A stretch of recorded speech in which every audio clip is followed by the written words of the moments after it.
তোমার বাবা যে অসুস্থ এই কথাটা আমাকে বলা তুমি কর্তব্য মনে করোনি? আমি জানি কোনো ব্যাপারে তোমার কোনো অসুবিধা হয় না, কিন্তু আমি তো এখানে বেড়াতে আসিনি। তুমি সারা রাত জেগে বসে থাকবে আর আমি ওসব কথা বলে আমাকে ভোলাতে পারবে না। এটা মানুষের শরীর, মেশিন নয়। এসো এসো। ঠাকুর, কি কষ্ট হচ্ছে? কি হয়েছে মা? কি জানি, কিছুই তো বুঝতে পারছি না। জ্বর তো ছিলই, এখন হঠাৎ বুকে যে আবার কি হলো? বাবা, বাবা, কমল, বাবা, তোর দিদিকে একবার খবর দিবি? ওকে বড় দেখতে ইচ্ছে করছে রে। সে তো অনেক দূর বাবা, তাছাড়া ও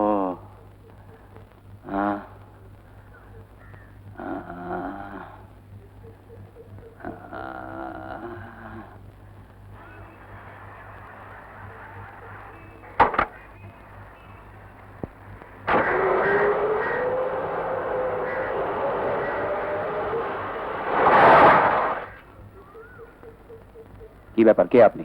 আমি কমল। কমল? আগে হ্যাঁ, আপনি আপনি ওকে চিনতে পারছেন না? না, ঠিক মনে করতে পারছি না। আমার দিদি সুস্মিতা, মানে ও, কি ব্যাপার? ইয়ে, আমি একটা দরকারে আপনার কাছে এসেছি। ভিখিরি ভিখিরি, নইলে তোর কাছ থেকে টাকা চেয়ে পাঠায়? টাকা আমি দেব। দিবি কি রে? ওই আপদটার জন্য তুই টাকা নষ্ট করবি?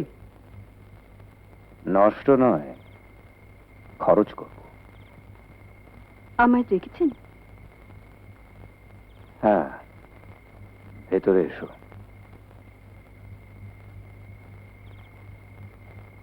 কমলের কাছে নিশ্চয়ই সব শুনেছ।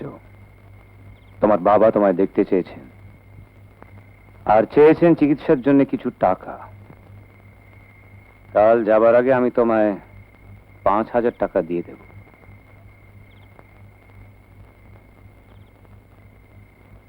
আর সেই সঙ্গে আমি তোমায় আরো 10,000 টাকা দেব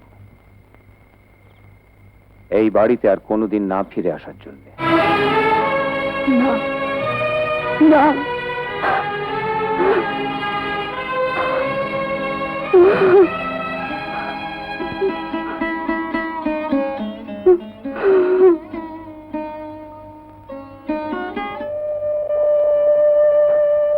জামাইবাবু তোর সঙ্গে এরকম ব্যবহার করবে আমি বুঝতেও পারিনি রে দিদি।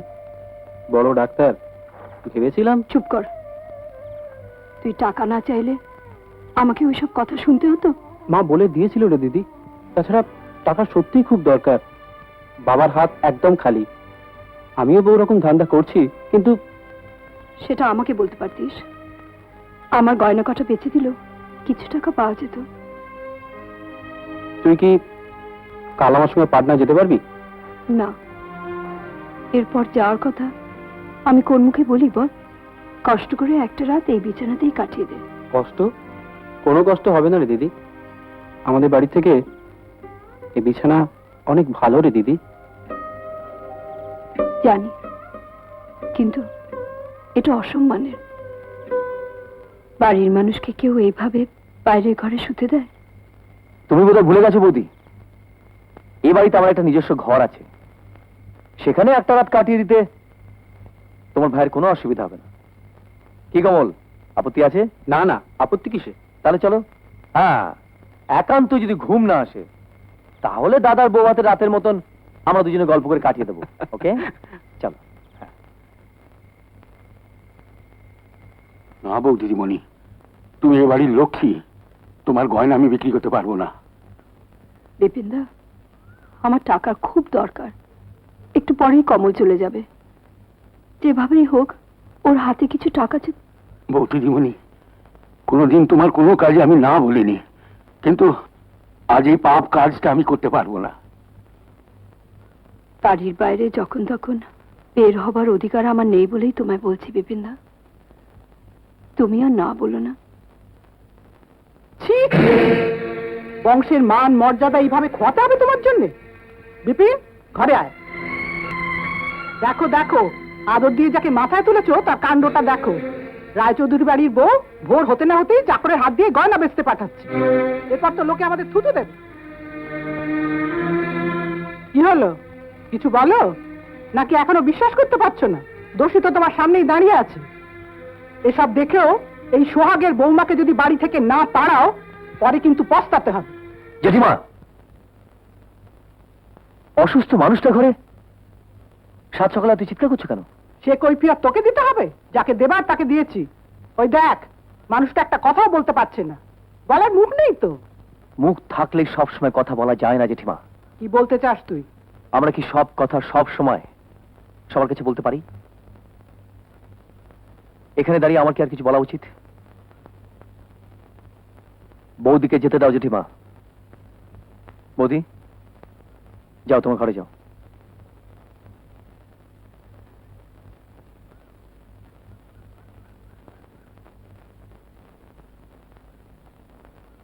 বুঝেছি। উনি যখন ছাড়া পেয়ে গেলেন তখন তুমি আবার দাঁড়িয়ে রইলে কেন? বিপিন, বিপিন, বিপিন, ঘটনাটা আমায় খুলে বলো তো, সত্যি কি বৌমা? না না কত বাবু, বউ দিদিমণি কোনো দোষ নেই। ওর বাবার অসুখ, দাদাবাবু টাকা দিলেন না তাই। ওই এ কথা তো কেউ আমাকে বলেনি। বৌমাও নয়। বৌমা, বৌমা, কি ভেবেছে কি ওরা?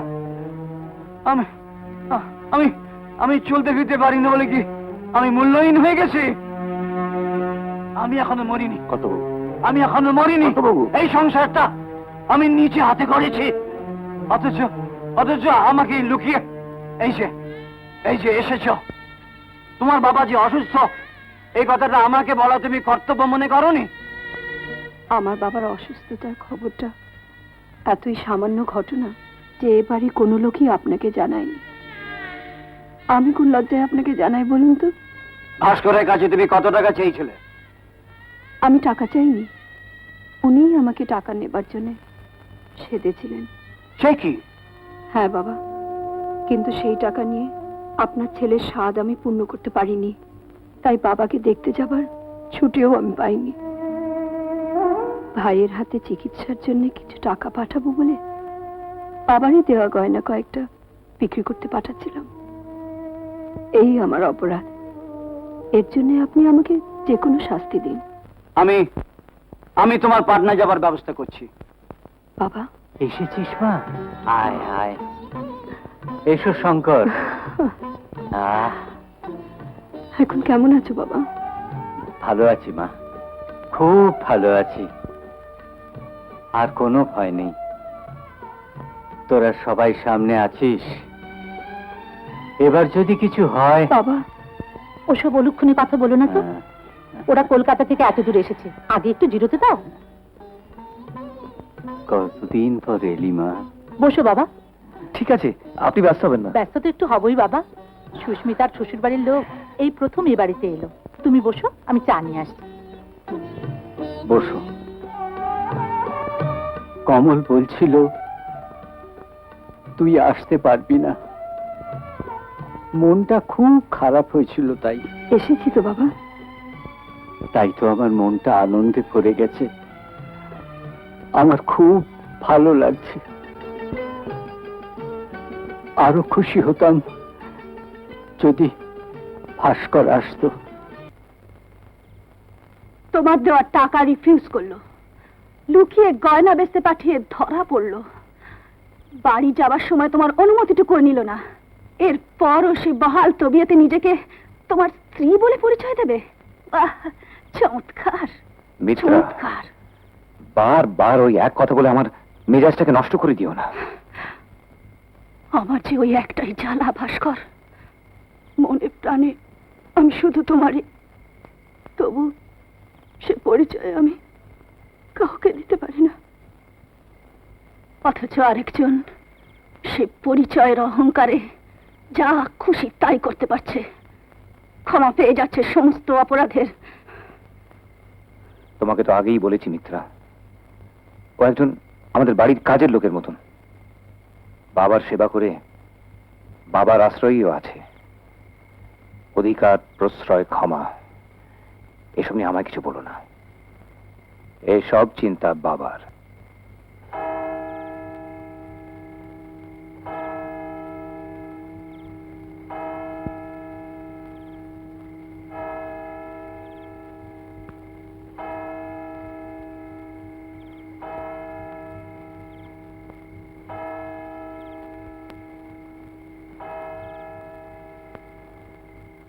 কি হলো ঠাকুরপো, উঠে এলে?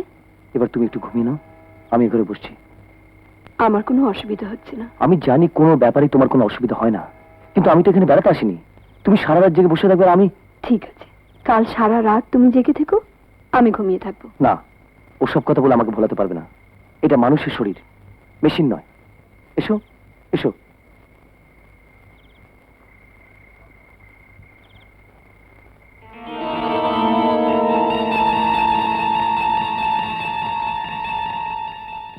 এরকম আরো অনেক সিনেমা দেখতে হলে ডাউনলোড করুন ক্লিক অ্যাপ।